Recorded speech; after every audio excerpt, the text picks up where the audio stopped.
Last night was the last night my neighbors didn't get a good night's sleep. I leave for work at about 2:15 in the morning, and the Cobra El Diablo 2-in-1 pipe is coming off the Bad Boy. And it's definitely gonna get a whole lot louder.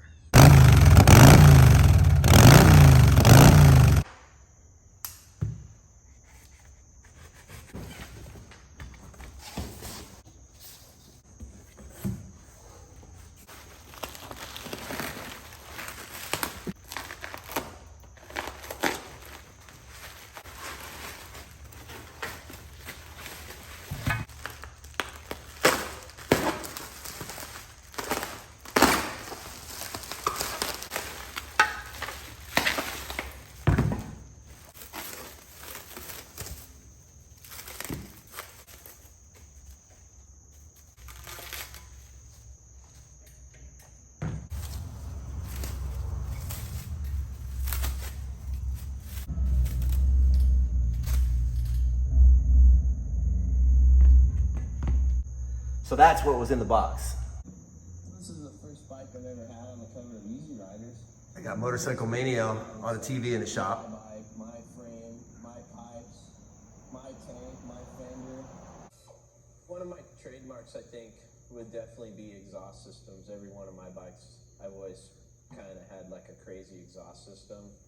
And one of the ones that I came up with was having this gentle curve, you know, a real nice sweeping curve.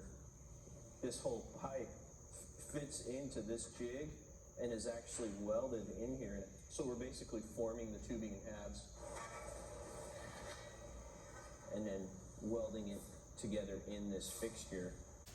I got the West Coast Choppers Hellbent pipes, and these are new old stock Hellbent pipes. I mean, just almost impossible to find. And you can see the difference. There's a huge difference between these pipes and the Cobra El Diablo pipe. You know, this is a 2-in-1 pipe. I like it.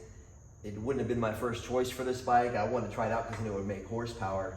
And it looks good on here. But that look I love from the late 90s and early 2000s. I mean, this is what I gotta have on here. So I'm about as excited about this as I was about doing the Boyd Coddington swing arm. So I'm gonna go ahead and remove the Cobra pipe and do a few things, walk you through what I'm doing, and get these suckers on there.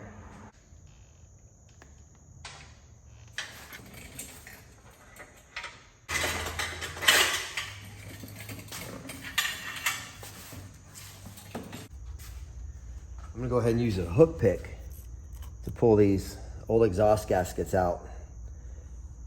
They're pretty well worn. Go ahead and press those new gaskets in.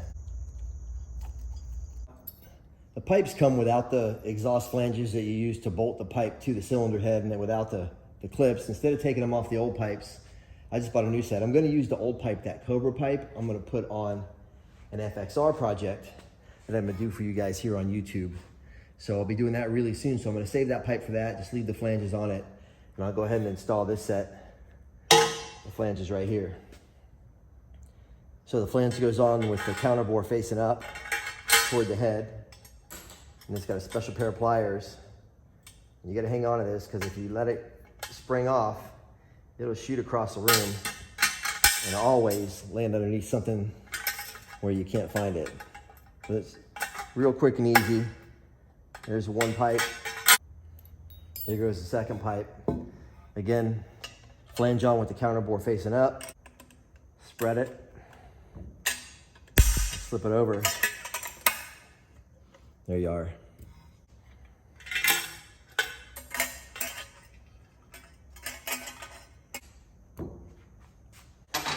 Hey, before I put the pipe on, I want to talk to you a little bit about exhaust. So the Harley-Davidson V-Twin really benefits from what's called exhaust scavenging. The heads, the cams, the combustion chamber, everything's designed for exhaust scavenging to pull horsepower out of the V-Twin engine. Because if you go back and look at the video I did where I did the Screaming Eagle heads on this bad boy, you'll see I talked about flow limitation. Harley V-Twin engine is definitely seriously flow limited. So because of the flow limitation, they use exhaust scavenging to draw extra power out of it. So a 2-in-1 pipe like the Cobra pipe that I just took off really helps with exhaust scavenging, and the stock Harley-Davidson exhaust has an equalizer pipe that goes between the front and rear exhaust to help with exhaust scavenging too. These West Coast Choppers Hellbent pipes really aren't going to help that much with exhaust scavenging because they're not 2-in-1 pipes, they're individuals. They're going to be really loud and look great, but I'm going to lose a little bit of horsepower with them. You know, not a huge amount, but a little bit. And so I'm going to try and mitigate that horsepower loss. And the way I'm going to do it is with these anti-reversion cones. And this is a little cone that actually is going to go right here in the pipe before I put it on the engine. What it's going to do is it's going to prohibit a shock wave that runs through these exhaust pipes from robbing horsepower off the engine. So without getting too technical about it, you have a energy shock wave that vibrates back and forth in the exhaust pipe from the exhaust chamber to the tip of the pipe and back every time you have an exhaust stroke. And you know, there's certain lengths and certain diameter pipes that you would want to use to get the most power. This is definitely not it. This is a pipe that's made to look cool and to have an awesome style, but it's not really made for power. So I'm going to use these reversion cones. Just want to talk to you about that a little bit because I've done so much performance work on the engine that these are really going to help it. I'm most likely going to have to reject the carburetor. I think I'm going to have to lean it out a little bit because it's going to probably consume less fuel because the performance is going to be down, but I can't really tell until I start riding it. But anyhow, these cones are going to help a ton. So I'm going to go ahead and install them when I put the pipes on the bike.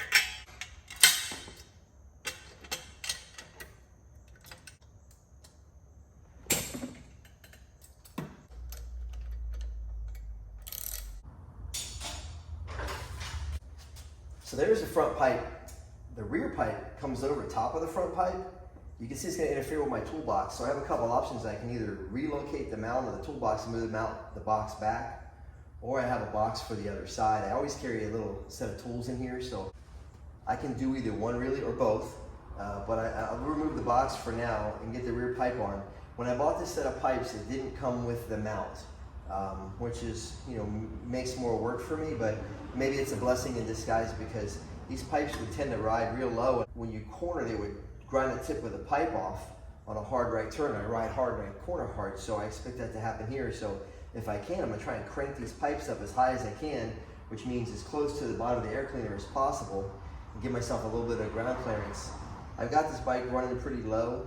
The 18-inch rear wheel does give it a little bit of lift, so that might help me some there, but I definitely want to be able to ride it without wiping these pipes out when I go around a right-hand turn. So, you know, I'm gonna do the best I can with it and see what happens.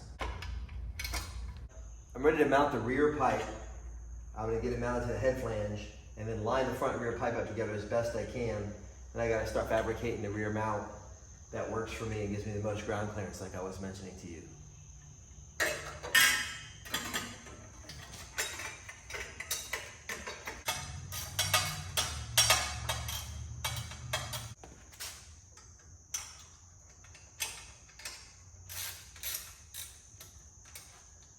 So that's about where the pipes want to naturally run and sit on this bike. There's not a whole lot I can do to manipulate them. I got them up about as high as I can. This front pipe's wanting to come up and kiss the rear pipe right here at the peak of this arch, so I really can't come up any higher with the front pipe. The back pipe can't come up any higher. So I'm gonna go ahead and start fabricating the mount for these and get that done, and then we can go on to running it, listening to it, seeing how it sounds, and getting it jetted and getting it ready for me to ride home today.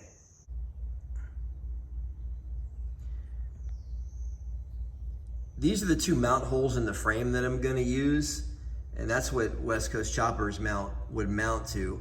Those are the exhaust pipe mounts, so I'm gonna use those. And looking from the top, behind these Hellbent pipes is these two tabs back here. So I'm gonna cut a piece of pipe to go between them and run a bolt between the two pipes. I'm gonna make a bracket to go into these two frame holes here. Then I'm just gonna make a link that goes from that bracket to the pipe, and that's what West Coast Choppers did back in the day. And I should have this thing fabricated pretty quick. I'll show you how I do it. I do stuff the simplest, easiest way that looks good. You know, this isn't a full custom bike, so I don't have to go buck wild making something absolutely stunning for this, but it's gonna look good, and most importantly, it's gonna hold these pipes firmly to the bike.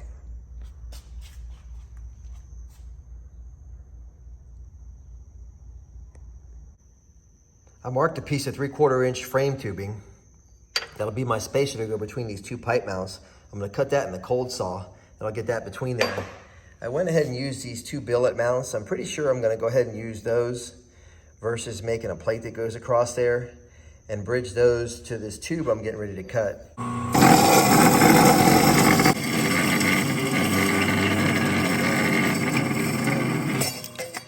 Here's the piece of tubing that I cut. And let's have a long mount bolt that goes through that. And a nut to tighten it down.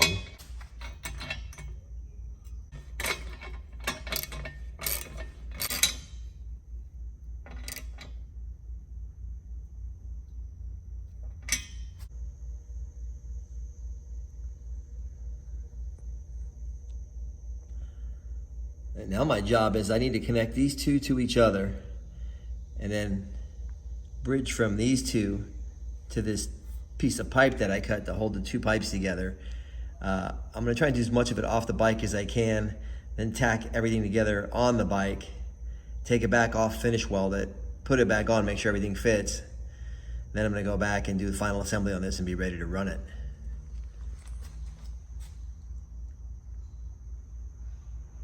I decided to pull the pipes off to weld these mounts. This is gonna give me a better finished product. It only took me a few minutes, so I wanna give you a better look at these billet steel bungs that I use for building custom bikes. I use them for all kinds of things, and sissy bars, exhaust mounts, you name it, top engine mounts. And so I have a set of them here in the frame where the pipe is gonna mount. And I'm getting ready to cut this bridge that I'll weld between the two of them.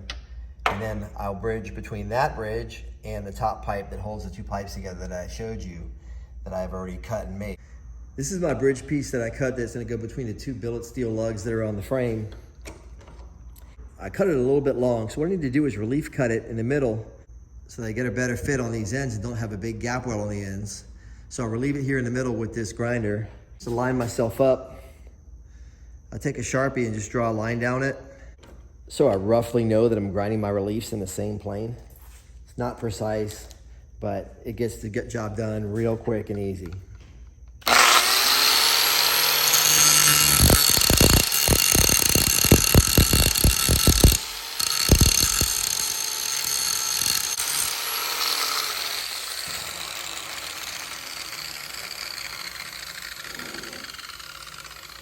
You can get a pretty good view there that I took away all that big gap I was gonna have to weld. Now I just flip it over and do the other side, and I line up my blue line so that I know I'm roughly in the same plane. And I do the same thing on the other end.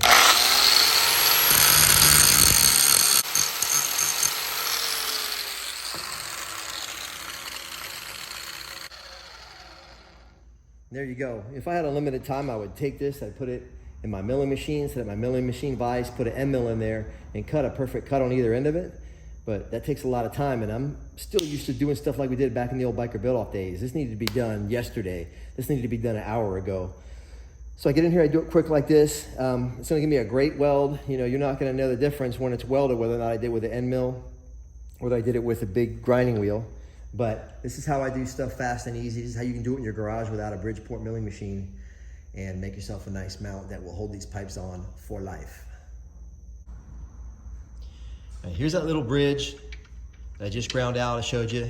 It fits real nice in there now. I barely have any gap to weld, but just enough space for me to get good penetration in there with my TIG welder. I'm gonna come set up the TIG machine, weld that in, put the pipe back on with the top tube that's running right about here where my finger is. It runs at a little bit of an angle the way these pipes sit on this bike, but that top tube that I made earlier is gonna run about right where my finger is, and then I'll bridge right up from this tube to the top tube. And I got myself a mount for my CFL Hellbent pipes.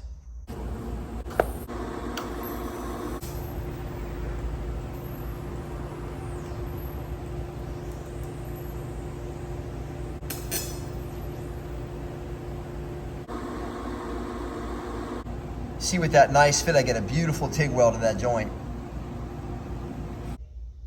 My final step in making this exhaust mount is bridging between these two pieces of the mount. There's a piece of tubing that I made to go between the two pipe mounts on the back of the pipes. Then there's the mount that I made that's on the frame. And I just bridge those two together, TIG weld it up, and we are ready to fire this thing off.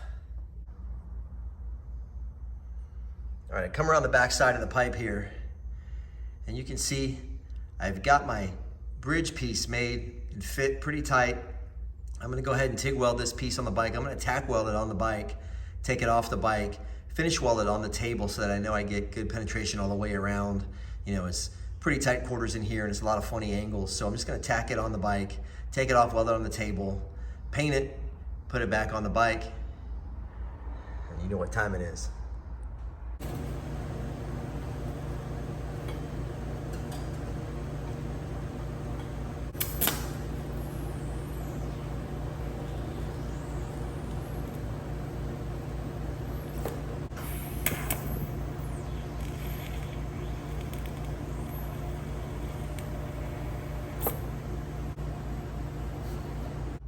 All right, there's the bracket all welded up. I'm gonna go ahead and get it painted and get it ready to get on this bike.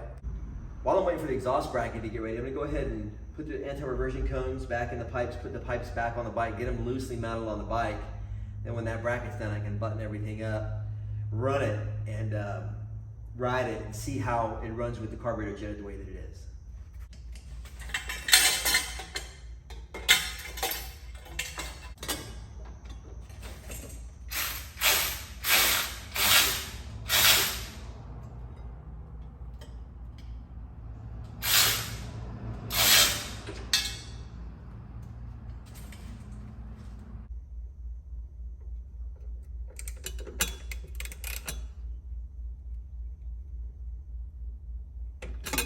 I made the exhaust bracket using the golden rule of chopper fabrication, which is make it heavier than it needs to be, make it stronger than it needs to be, then make it 3 times stronger than that. Because that's what you need when you ride these things like I ride them. You know, anybody who rides hard, I'll tell you, they seem like they always want to fall apart. So you gotta make every last little piece as strong as you can make it. That bracket's definitely bulletproof.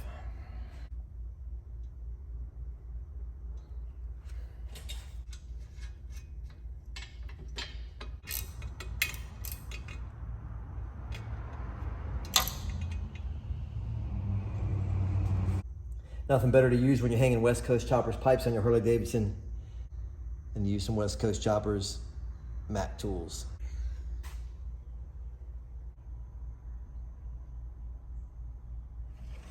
You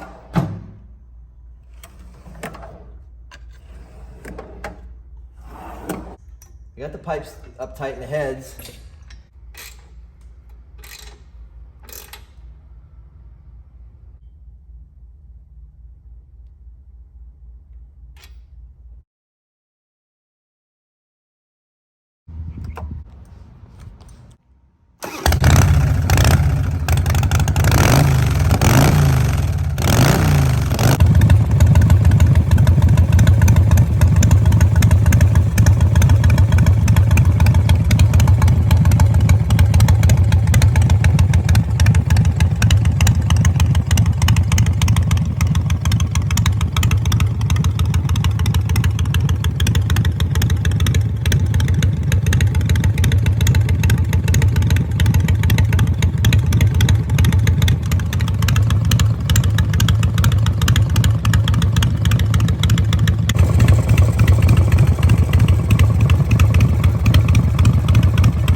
The Bad Boy home yesterday. I'm back to work this morning with the Hellbent pipes on it.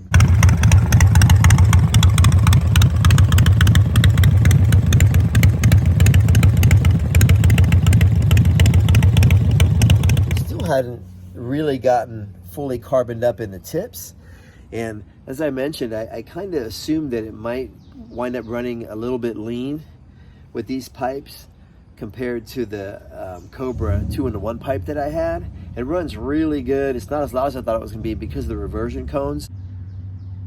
Here's what the spark plugs look like. They're definitely a little bit light. They should be a tan color, kind of like coffee with cream. And these guys are a little bit light.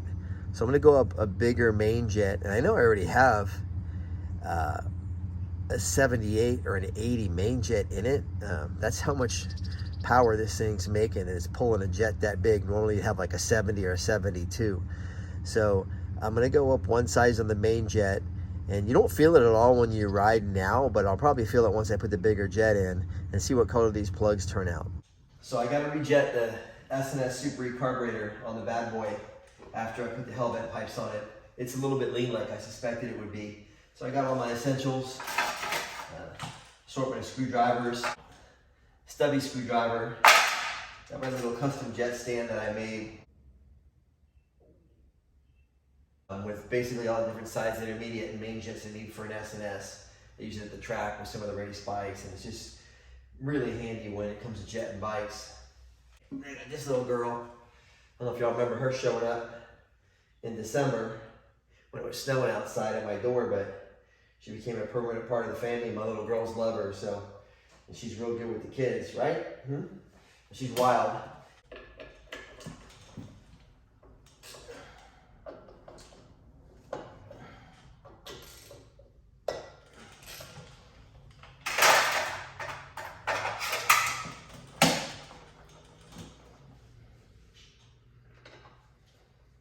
I went on eBay and bought a stack of old metal cafeteria trays, stainless steel cafeteria trays. Really great for working on stuff. It's got little compartments to put your screws and nuts and bolts in, and I use them all the time. And same thing, I buy aluminum and stainless steel baking trays, and they're great drip pans to put underneath something, so if you're gonna leak a little bit of fuel or oil or something like that, you put it down, and it's just a great way to catch it. They're real low profile, and I just clean them off with gasoline or brake parts clean when I'm done.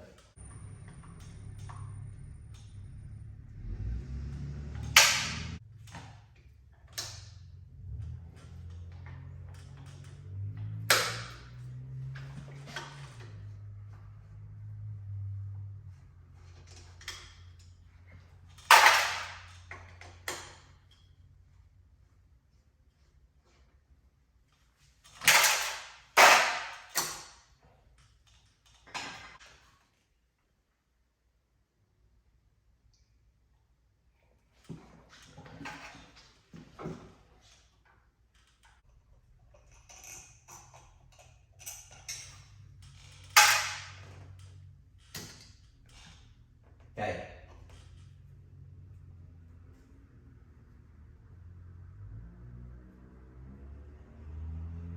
No distractions.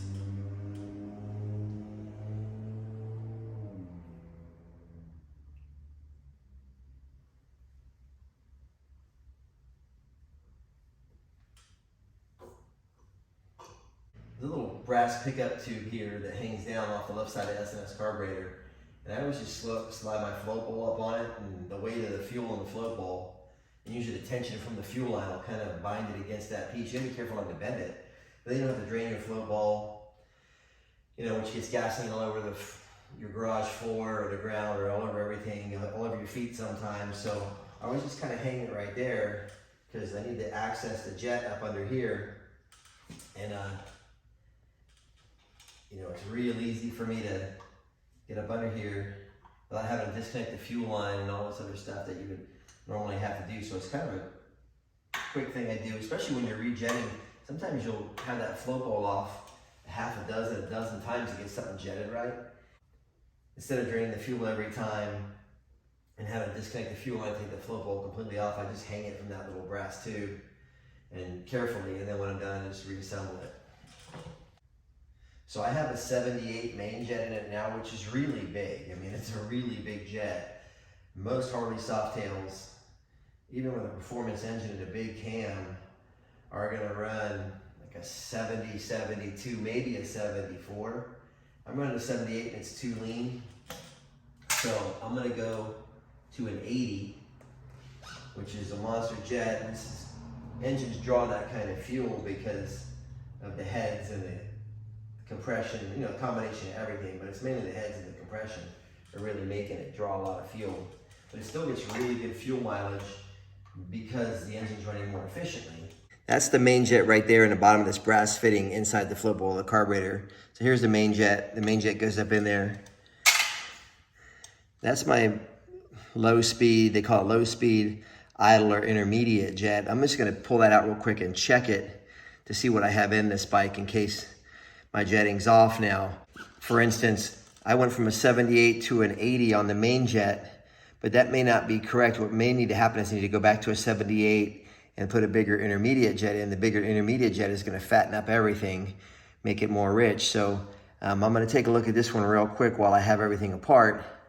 Hopefully with the 80 main jet in here, it solves the problem and everything's good, but you don't know till you know.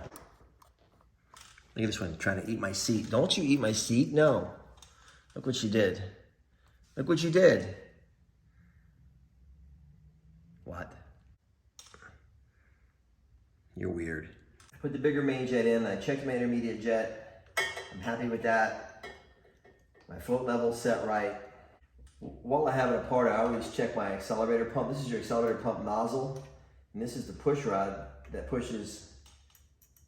You see, as I push the push rod down, it is squirting fuel. So I always check that while I have it apart, just so that I know everything's working right. If the accelerator pump isn't working right, you can have problems fine-tuning the carburetor. I use these also. This is from a company called Sifton, and they call it a speed bowl screw, but they're great for jetting. There's a set of 4 of them. You have to pull the bowl on and off. You use all 4 of them, but I just have one that I use to hold it in place while I put these other screws in. So I get everything lined up, get all the screws started and lined up first. Time to go back together. Got to put thread locker on everything.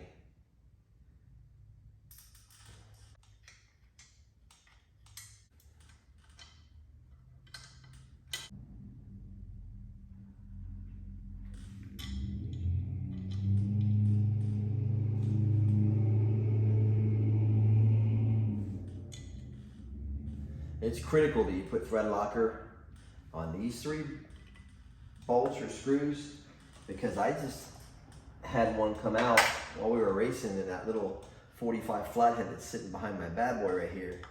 And I'm really lucky I didn't lunch that engine because of that screw coming out. It vibrated out and got sucked right through the carburetor and into the intake manifold. Now this is an overhead valve engine, and if it happened to this engine, it would have ruined this engine. That screw would have gone right through the intake valve into the combustion chamber and damaged valves, valve seats, cylinder heads, pistons, cylinder walls, God knows what else. On the flathead, because of the way a flathead's designed, it's really hard for the screw to go all the way through. It was luckily it was stuck in the intake manifold, just bouncing around in there. But you got to make sure that these things are in tight and in with thread locker, because if they're not and they come out, it can cause thousands of dollars worth of damage in a matter of seconds.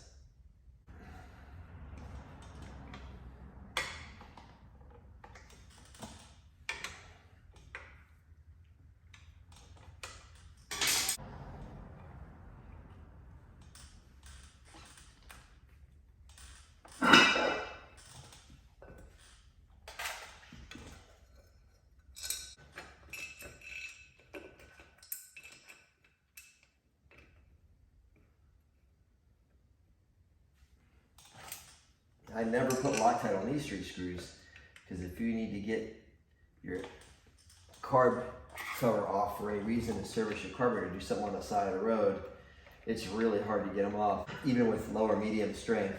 So I just tighten them real good and check them from time to time, but I do not use Loctite on these. I got pretty much everything I want on this 1995 Harley-Davidson Bad Boy. I got my 6-gun oil cap that I made. I got my Jesse James West Coast Choppers Hellbent pipes that I've wanted for a long time. The Boyd Coddington swing arm. I hope you've watched the progression of this bike from where I started. 1995 Harley-Davidson Bad Boy. This Bad Boy was quite the turd when I started with it. It's come a long way. I'm really, really excited about it. I hope you've enjoyed watching me do everything I've done to this bike. I have one thing left to do to it, and that's put the 6-speed gearbox in it. That's a full day's worth of work. I don't know where I'm going to steal that time from, but I will at some point put the 6-speed in and show you everything I do with that. It's already a great rider with the 5-speed. Really, really great power from the engine with all the upgrades I did. I've got the carburetor jetted right. I'm just really, really, really happy with this bike. It's such a great bike to ride, an easy bike to ride, fun. I love the stuff from the 90s. I love what Jesse was doing with West Coast Choppers in the 90s. I mean, nobody changed the motorcycle industry more than him with what he did with Motorcycle Mania. The Hellbent pipes were at the center of that. This is the old West Coast Choppers catalog from the Long Beach days.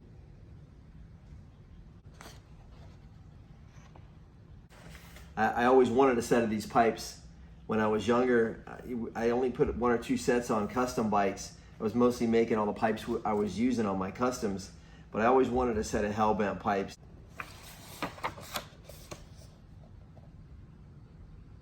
It's a pretty good feeling after all these years to actually have a set on my bike. Of all the great products made by aftermarket manufacturers in the 90s and early 2000s, I got 2 of them right here. The Boyd Coddington swing arm, the West Coast Choppers Hellbent pipes. I mean, they're just amazing parts. The S&S Super E Shorty was quite an improvement to the custom motorcycle industry. I mean, how many custom bikes have you seen that don't have one on it? So I'm just really happy with what I got here. It's taken me a lot of years to get to this point, but I'm glad I can share it with you. If you see me somewhere out on the highway on this thing, stop me, take a closer look at it, say hello. We can rap about motorcycles and maybe go for a ride together.